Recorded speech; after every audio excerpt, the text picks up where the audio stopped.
ইয়াকুনু ফুকারা ইউগনিহিমুল্লাহু মিন ফাদলিহি ওয়াল্লাহু ওয়াসিউন আলিম।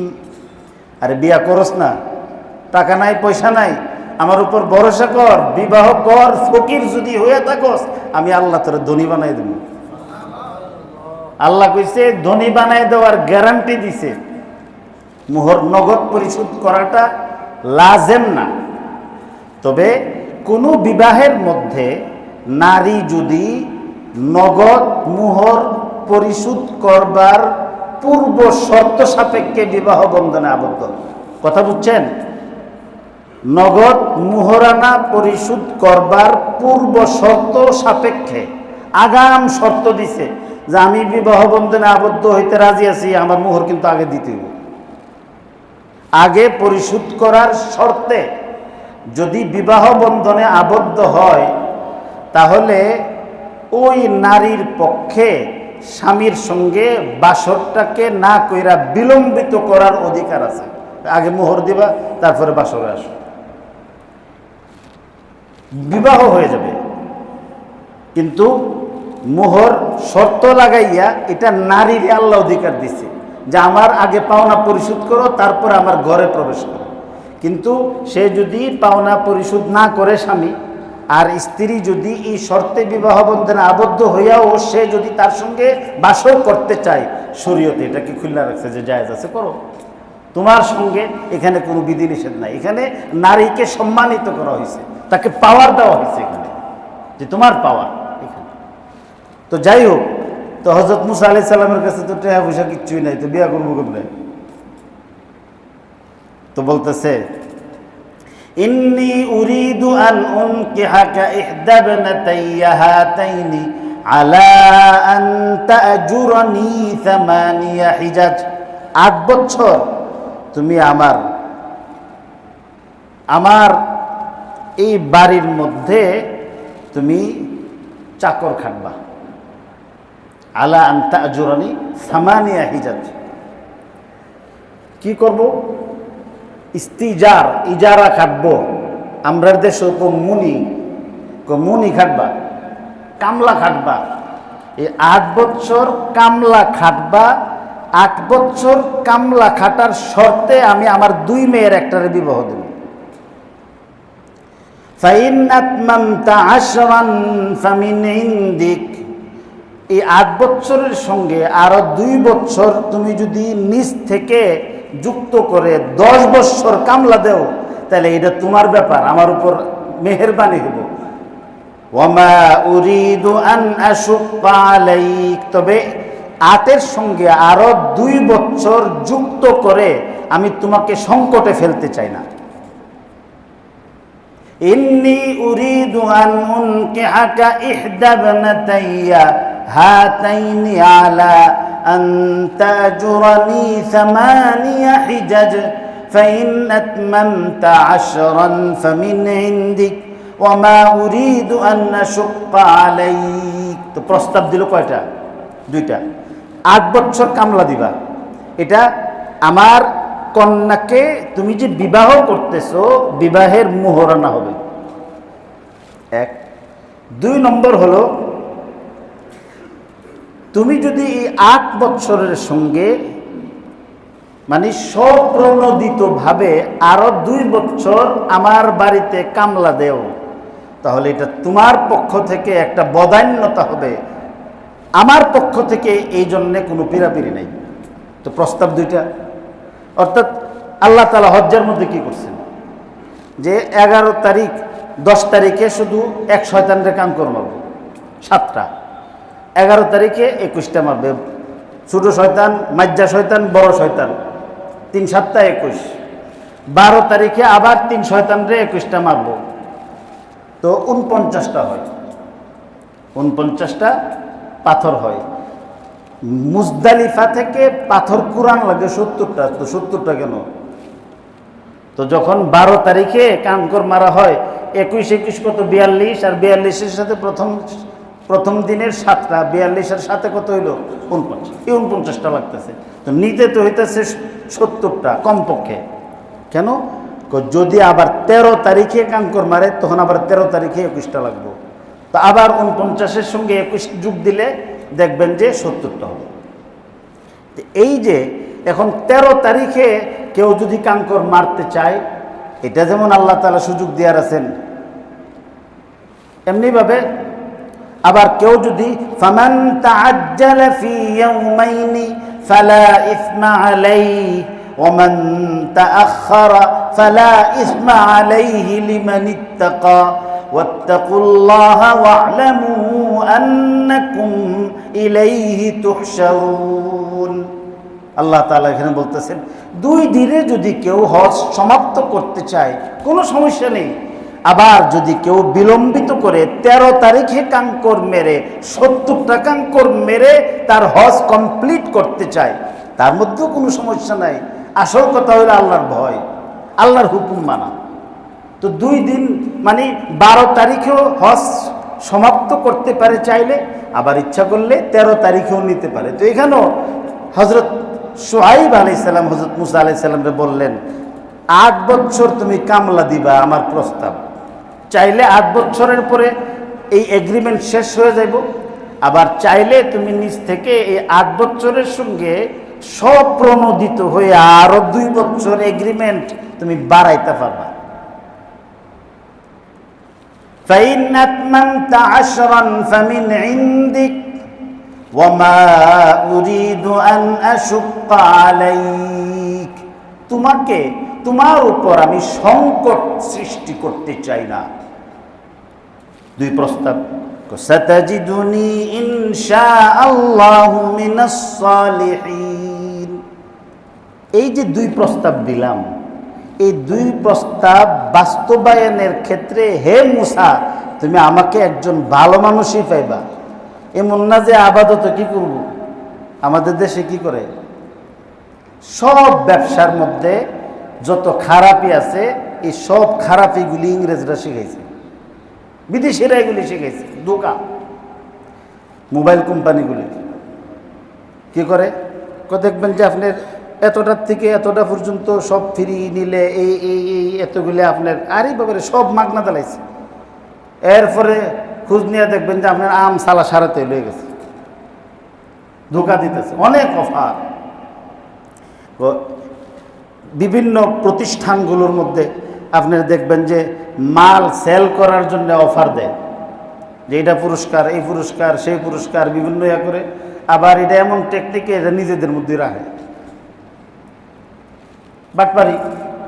আসল বাস্তবতা যে প্রকৃত ভোক্তা যারা আছে এরা এগুলির খুব কমই ভোগ করতে পারে, মানুষকে প্রতারণা। হজের ব্যাপারে দেখেন, হজে যারা হজের ব্যবসা করে এরা কি করে, হাজি দরবার জন্য শুরু থেকে আপনার কত ধরনের অফার যে দেয়, একদম কাছে। সবাই কিন্তু হাজি সাহেবরা নিয়ে একদম মক্কা শরীফের কাছেই রাখে। তো ফাওয়ার সর জায়গা কেন, এত কাছেই যখন রাখেন তো ফায়ের সর যায় কেন? 100 মিটার, 150 মিটার, 200 মিটার কাছে আপনি রাখবে বলে, কিন্তু এই মিটারটা মাফা শুরু হইব থেকে, এটা আর কেউ বলে না। এটা কি কাবা শরীফের থেকে, না মাতাফের থেকে, না মসজিদে হারামের থেকে, না চত্বরের থেকে, না হিলটনের থেকে, না আপনার পুরা মিসফালাফার ইয়াকুবুরির ফরের থেকে 100 মিটার যে কইলেন কোথেকে, এটার কোনো আর হিসাব করে না। কামদেও কইরা হজ করাইব বিভিন্ন ধরনের অফার দিয়া। এরপরে বহু হাজি এমন আছে যে হাজিরা টাকা নিয়ে সেরা মুয়াল্লিম ভাগিয়ে গেছে, মুয়াল্লিমদের হজে যাইতে পারছে না, সরকারি উদ্যোগে পরে তাদেরকে হজ করানো হয়েছে। আপনার হজের মধ্যে রেজিস্ট্রেশন করছে, হজ কি হিন্দুরা করে? একবার হজের মধ্যে নাম রেজিস্ট্রি হয়েছে গোপাল দাস নামে এক ব্যক্তির, গোপাল দাস। এই গোপাল দাসের নামে হজ্জের রেজিস্ট্রেশন হয়েছে। অর্থাৎ ওই সময় কি করতো, এই যে বিভিন্ন নামে মুফা আনাইতো, আনাইয়া এক একটা করে আপনার স্পন্সর ধরে রাখতো। তো পরে হজ্জের সময়ে অনেকে যারা আপনার শেষ দিক দিয়ে হজ্জে যাইতে চাইতো এদের কাছে বেশি দামে বেচত। এই জন্যে প্রথমে নাম যার যেমনি পারে, যেভাবে পারে এইভাবে নাম দিয়ে কি করছে আপনার, এরা আগে কোটা নিজেদের কাছে আনছে। এই কোটা ধরতে গিয়া মুসলমানের হজ, এই হজের কোটা সংরক্ষণ করবার জন্য গিয়া গোপাল দাসের নাম দিয়ে দিছে। তো এখানে বলতেছে মানুষ অনেকে আছে ধোঁকা দেয়, বলে অনেক, কিন্তু করার সময় এমন কিছু করে না। অনেক মালিক আছে আপনার শ্রমিক নিয়োগ দেয়, দেওয়ার সময় বলে যে আমার এখানে 8 ঘন্টা ডিউটি করবা, এরপরে দুপুরবেলা এখান থেকে কি করবা, আমার টিফিন পাইবা, খানা পাইবা, বাসার মধ্যে থাকবার জায়গা দিব, আর আমি যা খাই তাই তুমি খাইবা, এরপরে ঈদের বোনাস দিব, এরপরে 8 ঘন্টার পরে আরো বেশি যদি ডিউটি করো তাহলে তুমি এখানে ওভারটাইম পাইবা, বিভিন্ন অফার দিয়ে সেরা। পরে দেখা গেল 6 মাস চাকরি করার পরে 4 মাস বেতনই দিছে না। এই ধরনের অবস্থা হয়। তো এই জন্যে আল্লাহ তাআলা হজরতে শুআইব আলাইহিস সালামের কথা বলছেন যে আমি তো এখানে বলছি যে 8 বছর আমার বাড়িতে কাজ করবা, এইটা আমার মেয়েকে বিবাহ করার মোহর হবে। আর যদি 10 বছর তুমি নিজ থেকে যুক্ত করে কমপ্লিট 10 বছর মেহনত করো আমার বাড়িতে, তাহলে এটা তোমার পক্ষ থেকে বদান্যত হবে, আমার পক্ষ থেকে এখানে কোনো পিরাপিরি থাকবে না। আমি যা বলছি এই কথার কোনো হেরফের হবে না। সাতাজিদুনি ইনশাআল্লাহু মিনাস সালিহিন। নেককার মানুষ 2 কথার মানুষ হয় না। ইমানদার মানুষের কথা 2টা হয় না, একটাই হয়। সহি কথা বলবেন, সত্য কথা বলবে, ভেবে চিনতে বলবে, যা বলবে তার কথা ঠিক থাকবে। এই যে দেখেন বাদশাহ আলমগীর রহমতুল্লাহ আলাইহির উস্তাদ ছিলেন মোল্লা জিউন রহমতুল্লাহ আলাইহি। মোল্লা জিউন রহমতুল্লাহ আলাইহি অনেক বড় বড় কিতাব লিখছেন, তফসিরে আহমদি লিখছেন, নুরুল আনওয়ার কিতাব লিখছেন। সুজা সাজা মানুষ ছিলেন। উনি একটা কথা বলতেন কি যে পাহাড় টল सकता है लेकिन मुसलमान कभी झूठ नहीं बोल सकता। পাহাড় এক স্থান থেকে হেঁটে হেঁটে অন্যত্র সরে গেছে এমন আজগুবি কথাও যদি কেউ বলে, কয়টা সম্ভব? হাদিসের মধ্যেও আছে এই সম্পর্কে কথা। ইজা সামিতুম বিজাবালিন জালা আন মাকানিহি ফাতুসাদ্দিকুহু ওয়া ইজা সামিতুম বিরাজুলিন তাগায়্যারা আন খুলুকিহি ফালা তুসাদ্দিকুহু ফাইন্নাহু ইয়াসিরু ইলা মা জুবিলা আলাইহি। যদি কোনো ব্যক্তি তোমাদেরকে এসে বলে যে পাহাড় হেঁটে হেঁটে স্থান থেকে অন্য কোথাও চলে গেছে, ওইটাও হইতে পারে, এটা বিশ্বাস করতে পারো। কিন্তু একটা মানুষের বদ অভ্যাস দূর হয়ে গেছে এটা যদি বলে, বিশ্বাস করো না। কারণ বাপ ধরছে, কয়দিন পরে আবার হিডই করব, কয়দিন পরে আবার ওইটাই করব। তো এটাতে একটা প্রশ্ন হইতে কি মানুষ ভালো হইতো না? হুজুররা যে কইছে যে আল্লাহ আল্লাহদের কাছে গিয়ে জিকিরের মেহনত করলে, তসবিহ তাহলিল আদায় করলে, তারপরে নফসের মেহনত করলে, হ্যাঁ, আল্লাহ তাআলা মেহেরবানি করে তাদের বদ অভ্যাস দূর হয়। আমরা তো দেখি দাওয়াত তাবলীগের মধ্যে গিয়া অনেক খারাপ মানুষ ভালো হয়েছে, অনেক খারাপ মানুষ ভালো হয়েছে। তো আপনি দেখিতেছেন আবার গিয়া হে কাজই করবো, তো এটা কেমন করলেন?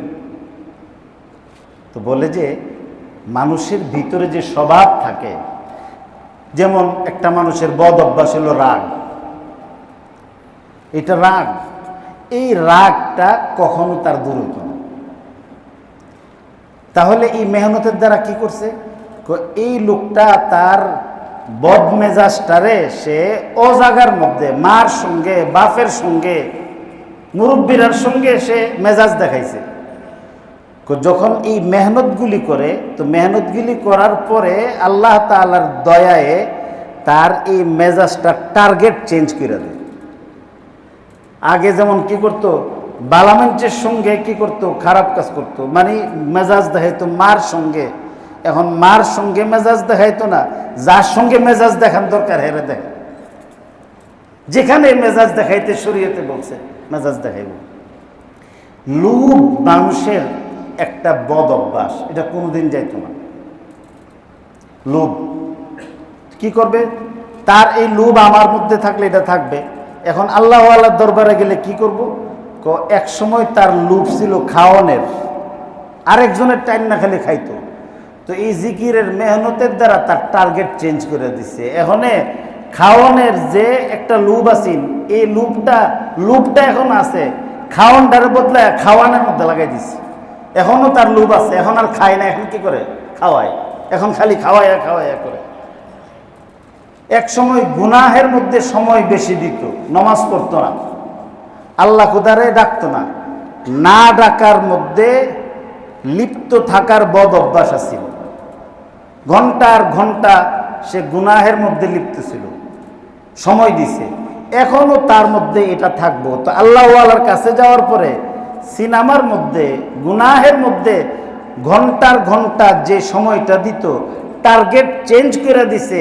এখন মসজিদের বাহিরের সময় দেয় না, ঘন্টার ঘন্টা মসজিদের ভিতরে দেয়। এই হলো বিষয়। এই জন্যে রসুল করিম সাল্লাল্লাহু আলাইহি সাল্লাম ফরমান, ওয়াইদা সামিতুম বিরাজুলিন তাগায়্যারা আন খুলুকিহি ফালা তুসাদ্দিকুহ, তার চরিত্র বদলায়া গেছে, এটা তুমি বিশ্বাস করো না। আমাদের ঢাকার বড় মুরব্বীদের মধ্যে একজন মুরব্বী ছিলেন হযরত মাওলানা শামসুল হক ফরিদপুরি রহমতুল্লাহ আলাইহি। উনি বলছিলেন যে সাপের খেলা দেখাইয়া জীবিকা উপার্জন করাটা সাপুরিয়ার পেশা। এখন এই সাপে যদি ফুটফুট করন, ফনা তুলনে যদি বুল্লা থাকা, ফনা তুলন বুল্লা গেলে খেলা দেখাইব কি আর পেটও ভাত খাইব কি? ফনা তুলন ঠিক রাখতে হইব, ২০ দাঁতরা কি করতে হইব?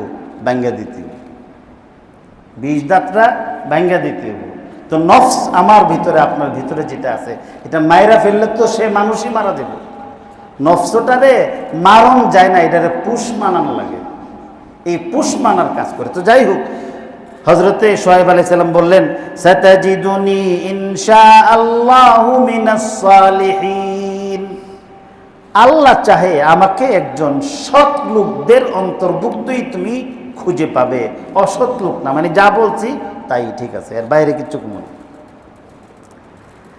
এরপরে হযরত মুসা আলাইহিস সালাম চুক্তি করলেন। এখানের মধ্যে জটিল অনেকগুলি মাসআলা আছে।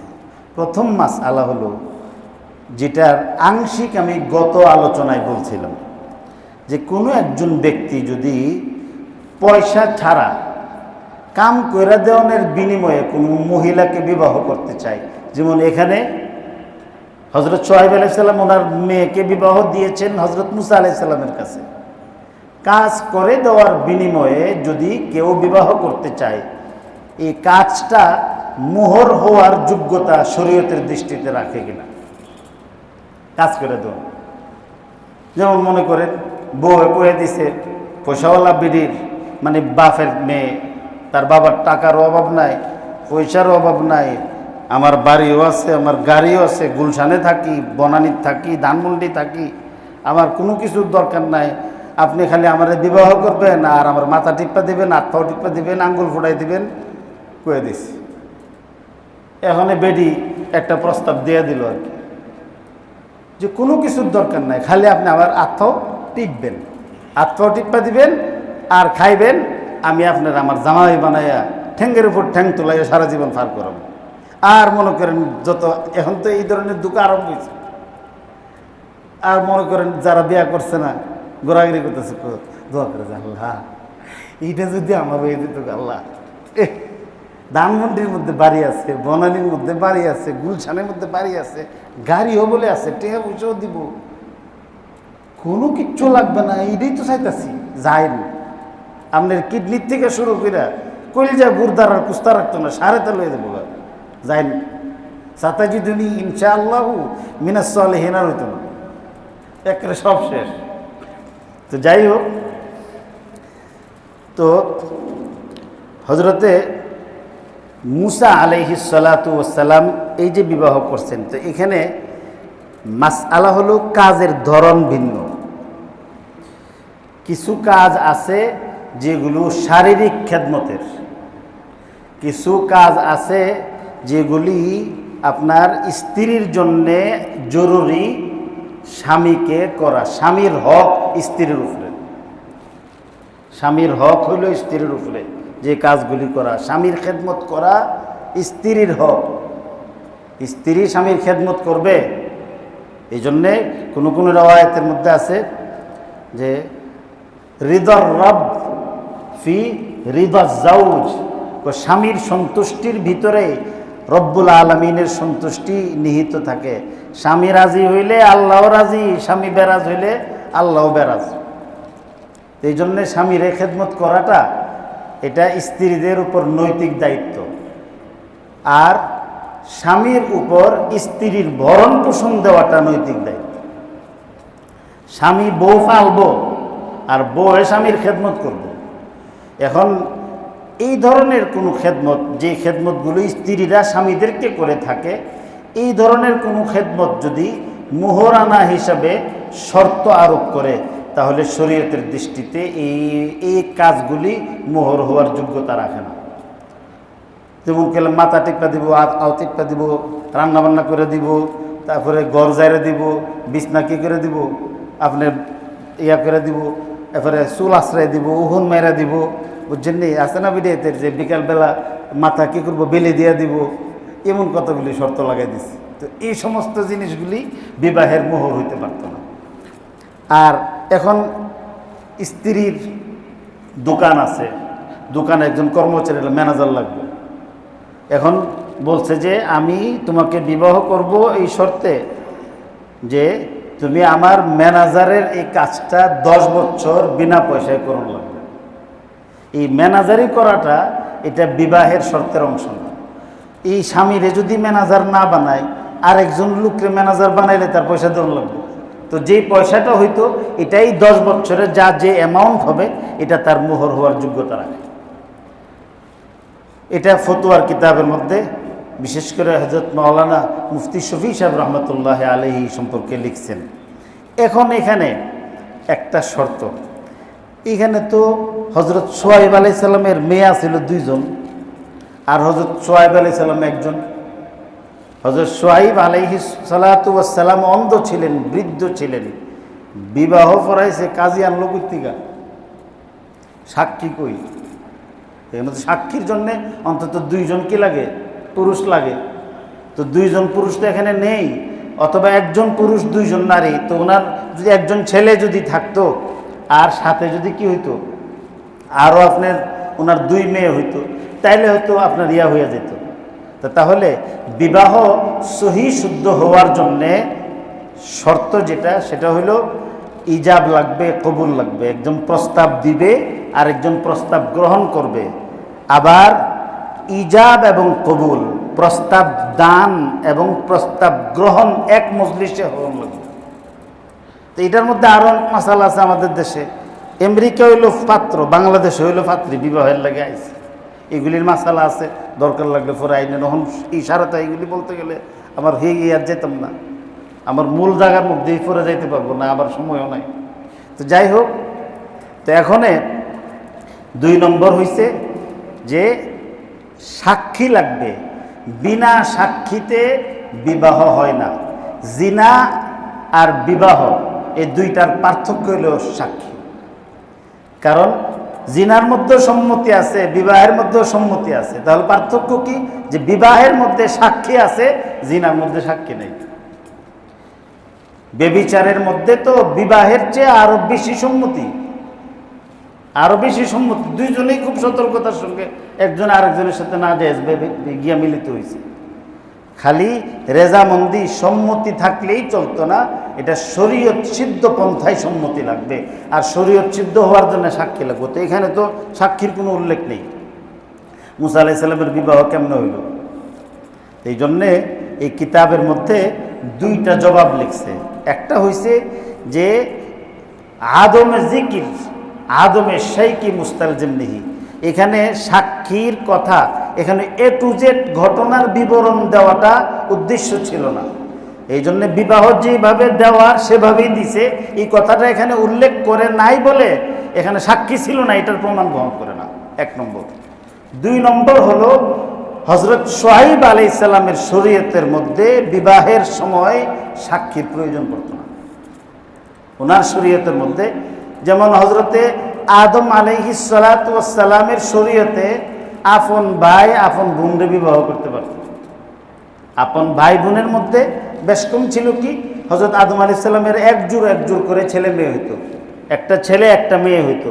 তো আগের পত্তনের আগের বারের ছেলেটার সঙ্গে পরের বারের মেয়েটারে, আর পরের বারের মেয়েটার সাথে আগের বারের ছেলেটার, এইভাবে কি করতো, বিবাহের ইন্তজাম হইতো। কিন্তু আপন ভাই বোনদের মধ্যে বিবাহের এই রেওয়াজ ছিল। পরবর্তীতে আল্লাহ তাআলা শরীআতে মুহাম্মদিয়ার মধ্যে সেই বিধান রহিত করে সবচেয়ে সুন্দর যুগান্তকারী এই কানুনের ইন্তজাম করছেন যে বিবাহ এটা সাধারণ কোনো জিনিস না। যদি এভাবে বিনা সাক্ষীতে যদি বিবাহের ইন্তজাম করা হয়, তাহলে এই পুরা সমাজের মধ্যে হালাল জাদার সমাজ না হইয়া হারাম জাদার সমাজ হয়ে যাবে। এই জন্য আল্লাহ তাআলা এই বিধান রাখছেন। সাতাজিদুনি ইনশাআল্লাহু মিনাস সালিহিন। قال ذلك بيني وبينك أيما الأجلين قضيت فلا عدوان علي। এবার হযরত মুসা প্রস্তাব দিলেন হযরত শুআয়ব। তো বিবাহের রুকন হইল প্রস্তাব দেওয়ার পরে প্রস্তাব গ্রহণ। প্রস্তাব দেওয়াটাকে ইজাব বলে, প্রস্তাব দানকে ইজাব বলে, আর প্রস্তাব গ্রহণকে কবুল বলে। হযরত শুআয়বে ইজাব করছেন, প্রস্তাব দিয়েছেন। এবার হযরতে মুসা আলাইহিস সালাম কবুল করতেছেন। কিভাবে? যালিকা বাইনি ওয়া বাইনাকা। তাহলে আমার আর আপনার মাঝে এগ্রিমেন্ট, চুক্তি হলো এটাই কি, যে আপনি 2টা মেয়াদ বলছেন, 8-10। 8 হইল আপনার শর্ত, আর 10 হইল আমার বদান্যতা। 8 হইল আপনার দেওয়া পূর্ব শর্ত, এটা যদি আমি পালন না করি তাহলে আপনি আমাকে দরপাকড় করতে পারবেন। আর যদি 8-এর পরে বাকি 10 আমি পুরা না করি তাহলে আপনি আমাকে কিছু বলতে পারবেন না। আইয়ামাল আজালাইনি কাদাইতু, আইয়ামাল আজালাইনি কাদাইতু ফালা উদওয়ানা আলাই। এই 2 মেয়াদের যে মেয়াদ আমি পূর্ণ করব, তাহলে তারপর আপনার পক্ষ থেকে আমার উপর আর কোনো বাড়াবাড়ি চলবে না, ঠিক আছে? এটা বলে ফালা উদওয়ানা আলাইয়া ওয়াল্লাহু আলা মা নাকুলু ওয়াকিল। আর আপনি আর আমি এই যে চুক্তিতে আবদ্ধ হতে গিয়ে যেই শর্ত আমরা লাগিয়েছি, এটার সাক্ষী কেউ নাই, আল্লাহই আমাদের, আপনার আর আমার জন্য সাক্ষী, উকিল হিসেবে যথেষ্ট।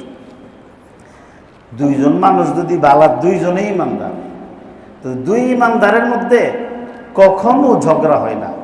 শেখ সাদি রহমতুল্লাহ আলাইহি গুলিস্তা কিতাবের মধ্যে বলছেন, নিজ নিজ অধিকারে সন্তুষ্ট 2 ব্যক্তি কখনো হাকিমের শরণাপন্ন হয় না।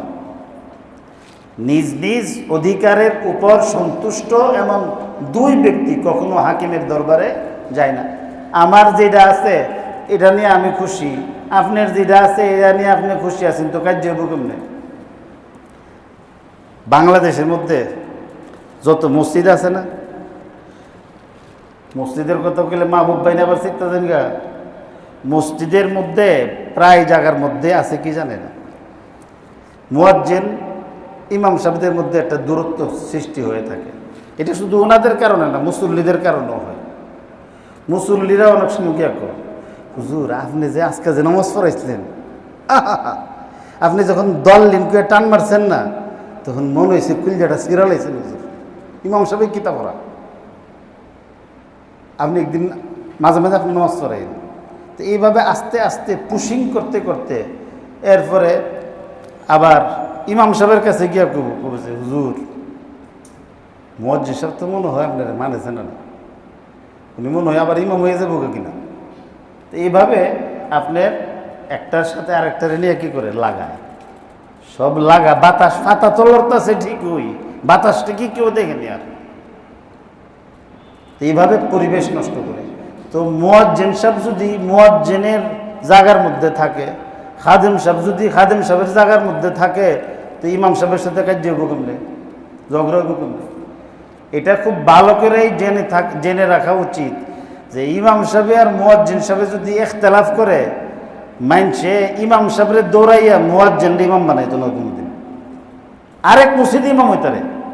কিন্তু যেই মসজিদ উনি মুয়াজ্জিনি করছে, এই মসজিদও সূর্য পশ্চিম দিক দিয়ে উঠলো তার ইমাম বানাইতো না, অথচ এমন কাজ করে। অনেক সময় আছে সাধারণ মুসল্লিদের খেদমত করে, ইমাম সাহেব যদি বলে যে ভাই আমার একটু একটা পান আন্না দেন না, হ্যাঁ আমি মসজিদের মুয়াজ্জিন, আমি কোনো চাকর নাকি? আরে মিয়া, কাজ করলেই কি চাকর খালি কাজ করে? আপনি যে আপনার বাপের কাজ করছেন, আপনি বাপের চাকর, আপনি এগুলি না করা খেদমত। আমাদের মুরব্বীরা বলতেন যে খেদমতে খুদা মিলে, এবাদতে বেহেশত মিলে। মুরব্বীরা বলতেন তাজিম করা চাই, আলেমদেরকে একরাম করা চাই, তাজিম করা চাই, মুরব্বীদেরকে সম্মান করা চাই, যার যার দায়িত্ব বুঝন চাই, সীমার মধ্যে থাকা চাই, সীমার বাহিরে না যাওয়া।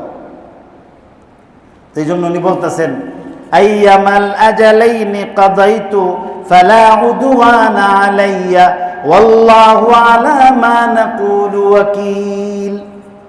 চুক্তি লাগবে না। আমাদের কাছে অনেকে আছে মাদ্রাসার টাকা দেয়, মসজিদের টাকা আমাদের জিম্মাদারদের কাছে দেন না, তো দেওয়ার সময় বলে কি হুজুর এটা রসিদ লাগতো দিয়েন।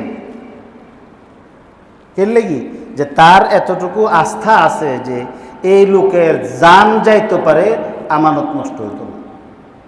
ওনার হাতে পৌঁছায় দেওয়ার মানে হইল যে এটা সঠিক এই জায়গার মধ্যে পৌঁছে গেছে, দেখবার ইয়া করে না। আর অনেকে আছে গিয়া যদি সামদা শাক কুত্তি গাইছেন দিকা রশিদ আসেনি আছে, বালা রশিদ নিয়ে না বানাই লই ঘুরছেন, এগুলি সারাদিনের জিজ্ঞাসা করে।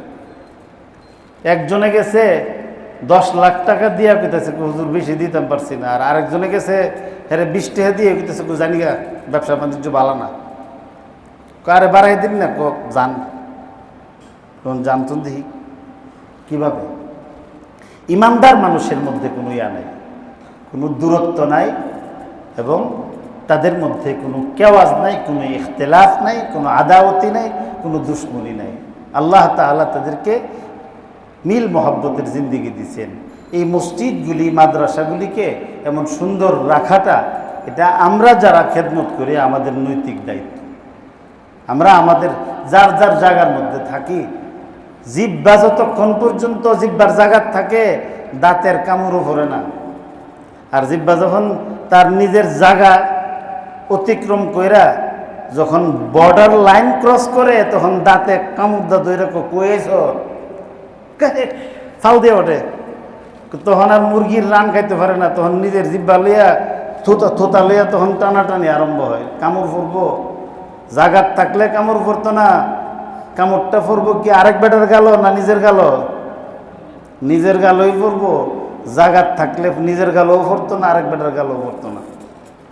তো হযরত মুসা আলাইহিস সালাম বললেন ওয়াল্লাহু আলা মা নাকুলু ওয়াকিল। এরপরে হইল মজার জিনিস আরম্ভ হইল। হযরত মুসা আলাইহিস সালামের সঙ্গে বিবাহ হয়ে গেল। ছাগল তো আছে অনেকগুলি, ছাগল এক বর্ণনায় 10,000, আরেক বর্ণনায় 30,000। এই সব ছাগল তো রাখতে হইব। 2টা ছাগল পালাই তো কঠিন, তো এই ছাগল কেমনে পালবো? তো পালার জন্যে হযরতে শুআয়ব আলাইহিস সালাম তো চোখে দেখেন না, উনি ওনার মেয়েরে বললেন যে মা, ঘরের মধ্যে গিয়ে দেখো একটা লাঠি আছে, এখানে অনেকগুলো লাঠি আছে, একটা লাঠি মুসাকে দিয়ে দাও। মুসা এই লাঠি দিয়ে যদি আমার বকরি পালের উপর কোনো নেকড়ে, কোনো বাঘে আক্রমণ করে, তাহলে বকরিও যেন বাঁচাইতে পারে, সে নিজেও যেন বাঁচতে পারে। লাঠি নিয়ে আসো একটা। কোনো কোনো বর্ণনায় আছে যে একটা বাঁকা লাঠি আছে, এটারে আইন্য না, এটা বলছে। আর কোনো কোনো বর্ণনা আছে কিচ্ছু বলছে না। আবার অনেকগুলি লাঠির মধ্যে একটা লাঠি আছে ওনার নিজের পছন্দের, তো ভাবছে যে এইটা নিত না আর কি। কেছে যাও কখন রানবো, কজিটা হাত লাগে নিয়ে আসো।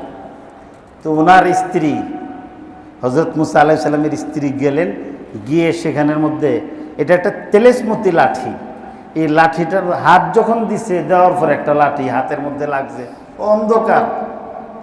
হযরত শুআয়ব আলাইহিস সালামের কাছে হযরত আদম আলাইহিস সালাম থেকে শুরু করে হযরত আদম যখন পৃথিবীতে আগমন করেছিলেন আল্লাহ পাক রব্বুল আলামিন, তখন তারে জান্নাতের আস বৃক্ষের একটা লাঠি, একটা ডালারে লাঠি বানাইয়া দিয়েছিলেন।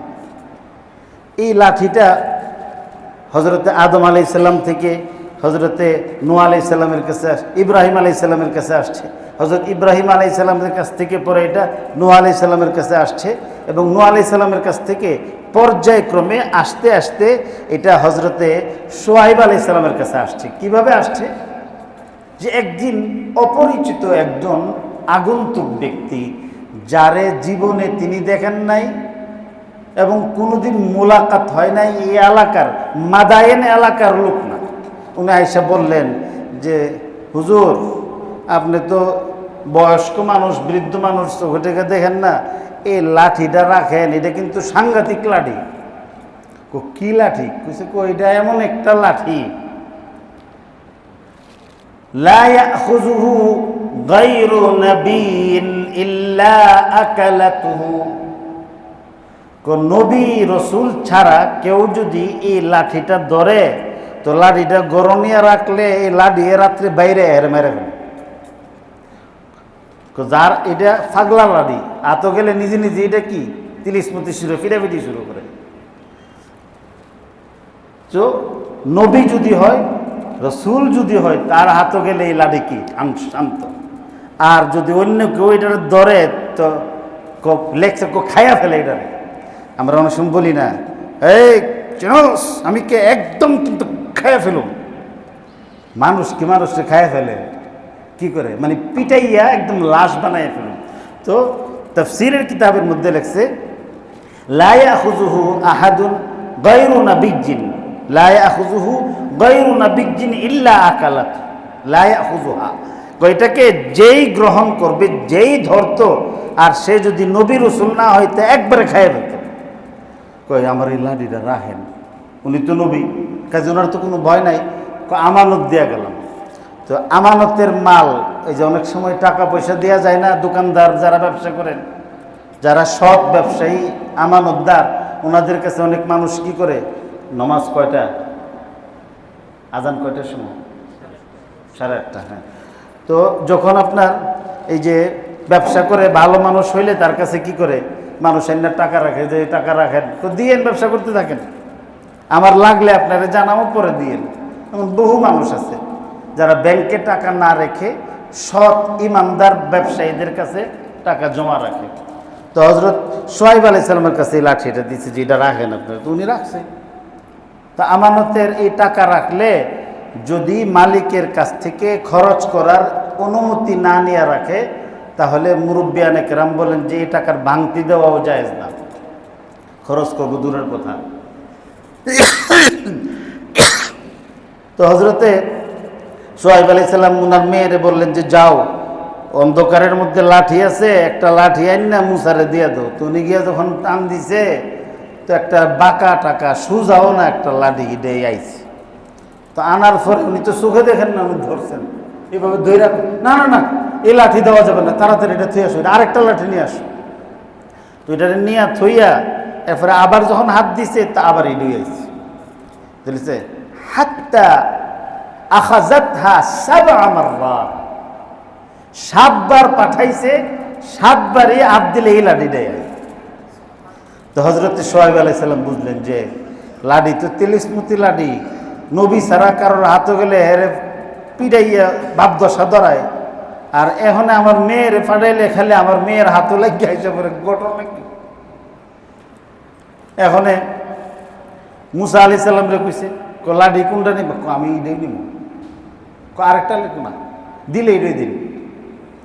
এখন বুড়া ব্যক্তি, উনি একদিকে তো আরেকজনের আমানত, আবার এই লাঠির পিছনেতে ইতিহাস আছে, সামনে আরো ইতিহাস সৃষ্টি করব এই লাঠি, এই জন্য উনি এটা দিতে চাইতেছেন না। বলছেন যে এইটা ছাড়া আর একটা, এত লাঠি থাকতে এইটার কিনলে, এটা তো অত সোজা সাজাও না, বাঁকা বোকা হয়ে রয়েছে, আর লাঠি না ওইটা যাও, কোন এইটাই লাগবে, দিলে এইটাই দিবে, কারণ চিনুন না, চিনছে। চোখ তো এটা পয়গম্বরী চোখ, এটা তো আপনার আমার চোখ না। দৃষ্টি তো পড়ে গেছে জাগা মতো। হযরত শুআয়ব আলাইহিস সালাম তো চোখেও দেখেন না। এখানে এই শ্বশুরে আর জামাইয়ের মধ্যে এখন ইখতিলাফ হয়েছে। এই ইখতিলাফ মারামারি না, শালীন ইখতিলাফ। এরপরে বললেন যে ঠিক আছে, তাহলে এখন লাঠিটা লাঠির জায়গায় রেখে দাও, কালকে সকালবেলা ঘুম থেকে ওঠার পরে, ঘুম থেকে জাগার পরে সর্বপ্রথম যে ব্যক্তিটার সঙ্গে আমাদের মোলাকাত হইব, উনি যেই ফাইসালা করবেন ওই ফাইসালা আমরা মান্য নিব। এটা তো এখানে আমি আজকেও হজ্জের আলোচনা করতে গিয়ে বলছি যে এটার একটা বাহ্যিক রূপ আছে আর একটা আধ্যাত্মিক। বাহ্যিকভাবে এখানে হযরত শুআয়ব আর মূসা আলাইহিস সালামের কি কথোপকথন ইখতিলাফ হইতেছে। আধ্যাত্মিকভাবে এই পর্দার অপর প্রান্তে আরেকটা খেলা চলতেছিল। সেটা কি, ওই লাঠিটা হযরত মূসা আলাইহিস সালামের কাছে পাঠাইবার জন্যে প্রথম যে অপরিচিত আগন্তুক ব্যক্তি দিয়া গেছিলেন, উনি সাধারণ কোনো ব্যক্তি ছিলেন না, উনি মানুষের আকৃতি নিয়ে হযরত জিবরিল আলাইহিস সালাম ছিলেন। হযরত জিবরিল এসে দিয়ে গেছেন। তো এখন দুই ব্যক্তি, শ্বশুর আর জামাইয়ের মধ্যে যখন ইখতিলাফ হইল, এখনে বলতেছে ঠিক আছে যাও, রাতের বেলা আল্লাহ বিল্লাহ করো, আমিও আল্লাহ বিল্লাহ করি, সকালবেলা ওইটা দেখি কি হয়। সকালবেলা ঘুম থেকে ওঠার পরে সর্বপ্রথম আবার অপরিচিত একজন ব্যক্তির সঙ্গে মোলাকাত হয়েছে। আপনারা বুঝতেই পারতেছেন এই অপরিচিত ব্যক্তিটাকে হযরত জিবরিল আলাইহিস সালাম মানুষের আকৃতি নিয়ে আসছেন। উনি এসে বললেন, শুনেন, লাঠি আপনি যে দিতে চাইতেছেন না এটাও ঠিক আছে, উনিও যে নিতে চাইতেছে এটাও ঠিক আছে। এখন একটা কাজ করেন, এই লাঠিটারে এটা কে নিবে কে নিতে পারবে না এটা আমিও ফাইসালা করতে পারবো না, আপনিও পারবেন না, এটা আল্লাহর উপর ছেড়ে দেন। তো আল্লাহর উপর ছাড়লে কি হবে, আপনারা দুইজন দুই দিকে দাঁড়ান, এদিকে আসেন, একজনটা এখানে এনে দাঁড় করেছে, আপনি এদিকে আসেন, আপনি তো চোখে দেখেন না, আবার এদিকে দাঁড়ান। তো দুইজনটা দাঁড় করেছে, দাঁড় করায় কিছু এখন মাঝখানে আমি লাঠিটা রাখবো, রাখার পরে এই লাঠিটা ব্যবহার করার অনুমতি আল্লাহ যারে দিব, সে ধরার সাথে সাথে লাঠিটা তার হাতে আইসা পড়বো। আর যদি যারে ব্যবহার করার জন্য আল্লাহ এজাজত দেন নাই, ফাইসালা করেন নাই, মঞ্জুর করেন নাই, সে না শুধু তার সঙ্গে যদি সারা পৃথিবীর মানুষ নিয়ে হেইও হেইও করে, এই হেইও হেইও করে ওইটার উড়াইতে পারতেন। এই কথা বলার পরে সেরে দিতেছি, শেষ। তো এই অবস্থার মধ্যে হযরত মূসা আলাইহিস সালাম বললেন যে কেডা আগে দেবেন, আপনি শ্বশুর মুরব্বী, আপনি জানেন না, আগে আপনি ধরেন। তো হযরত মূসা আলাইহিস সালাম মুরব্বীরা একরাম করছে। হযরত শুআয়ব আলাইহিস সালাম আস্তে আস্তে, উনি তো জানেন যে নবী, এই লাঠির সঙ্গে তো নবুয়তের একটা কি আছে, সম্পর্ক আছে। তো উনি আস্তে আস্তে গেছেন, গিয়ে তো টান দিতেছেন। কেমন একজন নবী, নবী কি সাধারণ মানুষ না, মহামানব। মহামানব মানে কি, তার শরীরের মধ্যে 40 জন জান্নাতি ব্যক্তির, জান্নাতি নৌজওয়ানের শক্তি আছে। জান্নাতি একজন নৌজওয়ানের শরীরের মধ্যে পৃথিবীর শক্তিশালী 1000 মানুষের শক্তি আছে। তাহলে 40,000 নৌজওয়ানের শক্তি বুড়া বেটার শরীরের মধ্যে আছে। টান দিছে, মাটি শুদ্ধ, ওইটা জমকের কথা, টাইন না তো আর উঠাইতে না, লাঠি কিন্তু বয়ে রয়েছে, উঠতাম না, এইভাবে করে রয়েছে। কতক্ষণ চেষ্টা করে বুঝছেন যে না, কাজ হইতো না। বাজান তুমি দেও। হযরত মূসা আলাইহিস সালাম যখন হাত দিছে, দেওয়ার সাথে সাথে লাঠি হযরত মূসা আলাইহিস সালামের হাতে এসে পড়ছে। তখন কইলে যে আল্লাহর ফায়সালা, এই লাঠির মালিক উনি, ওনার হাতে চলে গেছে। এখন এই লাঠিটা কি, একটু সামনে গিয়ে পরে আল্লাহ কয়ে দেব এই লাঠির বৈশিষ্ট্য যেগুলি আছে। এটা লাঠিগুলির অনেকগুলি বৈশিষ্ট্য আছে। আজকে হয়তো এমনি দেরি করে ফেলছি, আল্লাহ যদি বাঁচায় রাখে, সামনে ইনশাআল্লাহ যেদিন অনুষ্ঠান হবে আবার, ওই দিন আপনাদের খিদমতে বাকি আলোচনাগুলি পেশ করবার চেষ্টা